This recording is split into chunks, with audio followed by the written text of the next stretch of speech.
Praise the lord. ఈ ఉదయకాల సమయం మీ కొరకు ప్రార్థించాలని ఆశపడుతున్నాను.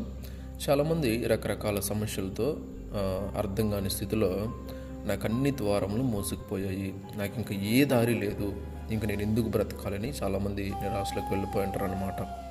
అలాంటి వారి కొరకు మనము ప్రార్థన చేద్దాం. దేవుడు వారికి దారి చూపిస్తాడు. 2 తలలు వంచండి, ప్రార్థన చేసుకుందాం. మహాపరిశుద్ధుడైన మా తండ్రి, మహోన్నతుడ, సర్వాధికారి, మీకు వందనాలు, స్తుతులు, స్తోత్రాలు. మరొక నూతన దినాన్ని మాకు బహుమానంగా ఇచ్చి మా ఆయుష్ను పొడిగించి ఇదిగో మమ్మల్ని సజీవ లెక్కలో పెట్టారు. స్తోత్రాలు.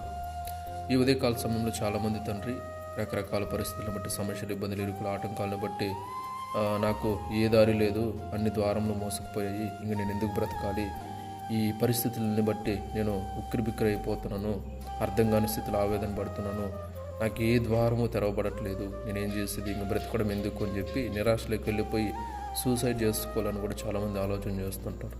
దయవుంచి వారందరినీ దర్శించండి, కృప చూపండి అయ్యా.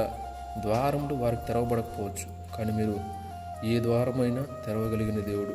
అన్ని ద్వారాలు మోసకపోయి అర్థం కాని స్థితిలో ఉన్నా కూడా వారి జీవితాలను నూతనంగా మీరు మార్చగలిగిన దేవుడు. కాబట్టి దయవుంచి వారిని దర్శించండి, కృపనివ్వండి, కార్యము చేయండి, వారి జీవితంలో ఒక అద్భుతాన్ని జరిగించండి. మీరు చేసే అద్భుతమైన ప్రభా వారిని మీకు సాక్షులుగా నిలబెట్టి నిత్యము మిమ్మల్ని స్తుతించేవారుగా దేవకార్యం చేయమని ప్రార్థిస్తున్నాం.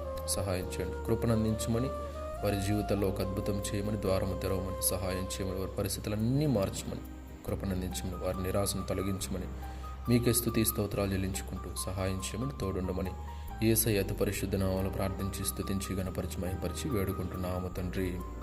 ఆమేన్. దేవుడు మీ అందరిని దీవించి ఆశీర్వదించి మీ జీవితంలో ఒక నూతన ద్వారాన్ని దేవుడు తెరచునుగాక. ఆమేన్.